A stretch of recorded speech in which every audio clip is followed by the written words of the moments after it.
To je najin kemper. Evo ga. Nordic Camper se imenuje, to je Volkswagen Caddy. In najbolj pomembno, da je ful prostoren. Evo, tako da bova spala. Čekan. Pa spod veliko prtljage spravlja. Ker sva si pelala čez Oslo, da sva prtljago pobrala, si zaslužila pivo. Ja. Pa še prav tip.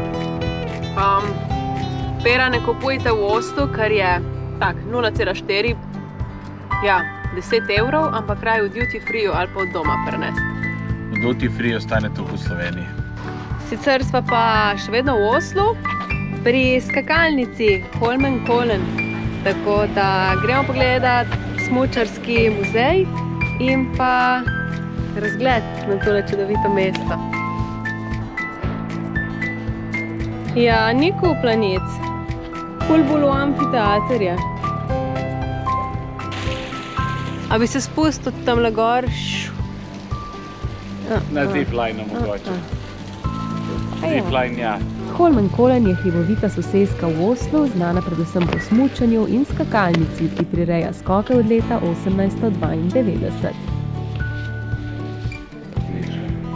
In žigavo je tole. 2011. Kasaj, norjaki. Zdaj gremo pa še na vrh. Hop, trnet čaka. Ista pot z dvigalom čakajo tudi naše brate Prevc.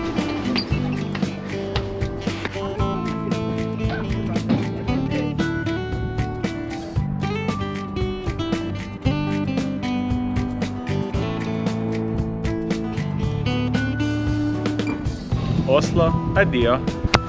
In smo pri Stave Churchu v Hedalu. Tale je največja od še ohranjenih 28 lesenih cerkva. Zgrajena pa je bila v 13. stoletju. Piše, da se lahko skedenj in pa cerkev še vedno najame tudi za kakšne poslovne dogodke, fešte ali pa celo poroke.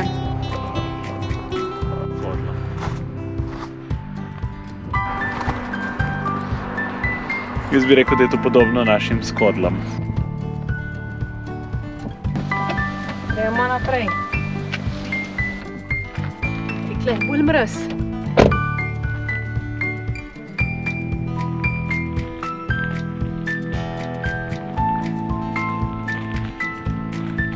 Ali tukaj je Gausta topen, najvišji vrh Južne Norveške. Jaz slišem ovce, krave, nekaj zvonce, ne vem.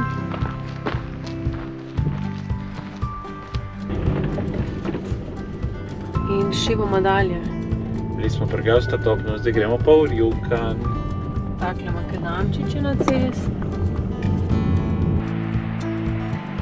Travo so na strehe dajali že vikingi, menda za boljšo izolacijo. Zdaj še kosilo počakamo. To bo. Plin dela, no, to je napredek od zanč. Lejte hiške, vse v stilu.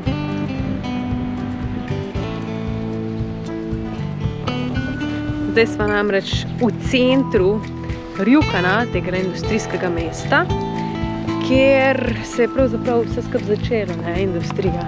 Ja, oni so zelo ponosni na to in to je tudi pod UNESCO-vo zaščito zdaj. Bomo šli pogledati tale v srednji trgec, ki je kar fascinant. Črt je rekel, ko ene jesenice.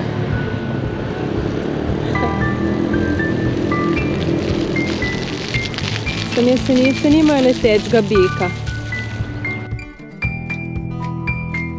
Najboljše pri norveškem kampiranju je to, da lahko prespiš praktično kjerkoli želiš in se prebudiš takole v naravi ob zvokih ovc.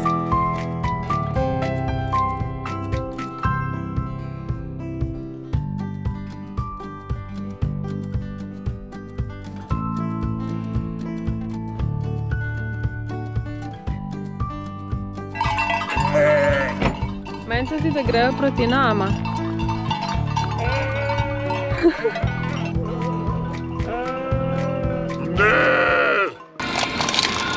Sva v vrsti za prvi trajekt, evo. 10 € je tale vožnja, menda ba čist hitra, takole 1, 2, 3 bomo na drugi strani fjorda in si pršparala 1 ura vožnje. Da vidimo, če kaj podobno hrvaški jadroliniji ali je kaj drugače. Jadrolinija. Tako hecen trajekt.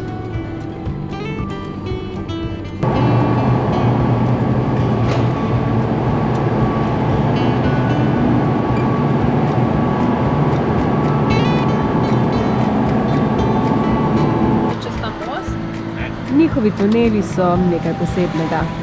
Le 2 skrajnosti, nič ali ultra urejeni.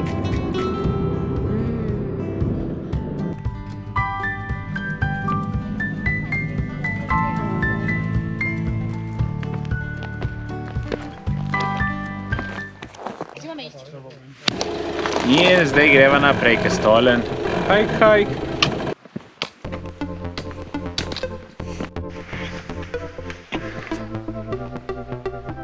Zgleda zelo turobno, ampak pričakujemo, da bo na vrh lepo.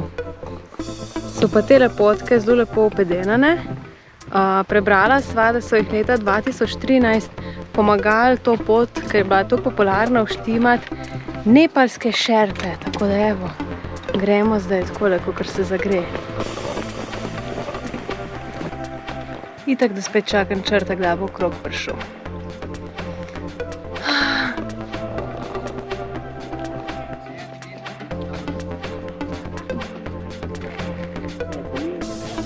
We did it! Uspelo! Oh my god! Zdaj se vreme ni tako skozi spremenja, ampak kjer veličasten pogled. Ja.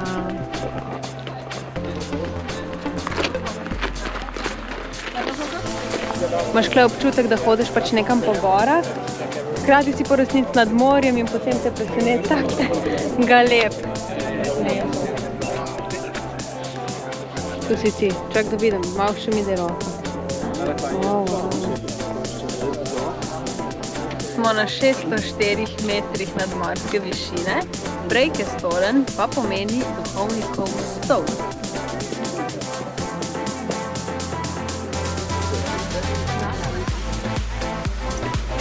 Tale gora oziroma ploščad je pa v bistvu posledica topljenja tega ledenika, ki je nekoč bil tukaj, zdaj pa tole in pa fjord. Ne hodi predaleč.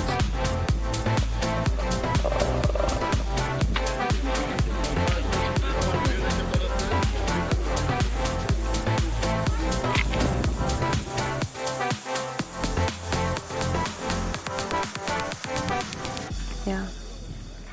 Tole pa je pogled na klif z druge perspektive.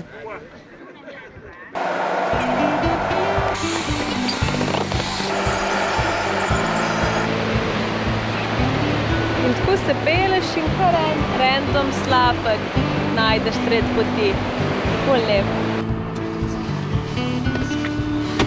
Tole zdaj je bil tretji postank v 1 kilometru, se je tako lepo, da se bolj stojiva, ko vozva. Točno to. No.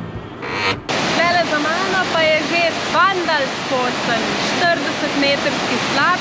Vse skupaj imam 180 višinskov do večjih preskokih. Tako da gremo do vrha. Na pol poti.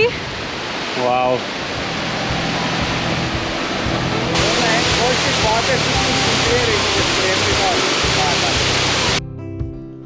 Šibava do dvojnega slapa. Lete fos.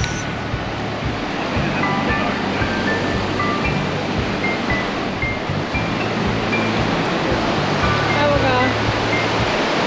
Dvojni je. Lete fos.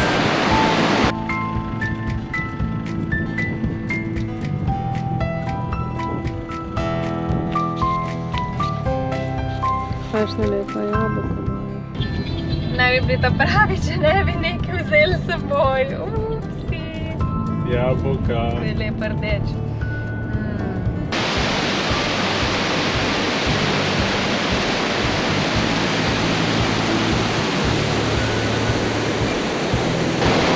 Slap številka 3. Boringsfossen. Pri tem slapu se nama je najbolj dopadlo to, da si ga lahko ogledaš z večjih strani.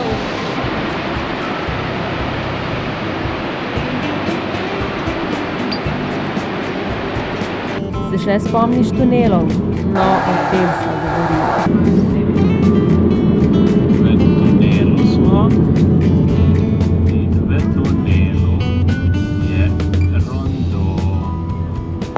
Mogoče se ne vidi, ampak na strehi so koze. Najboljša trava je pa na strehi. Ta Hardangerfjord je pa res čudovit.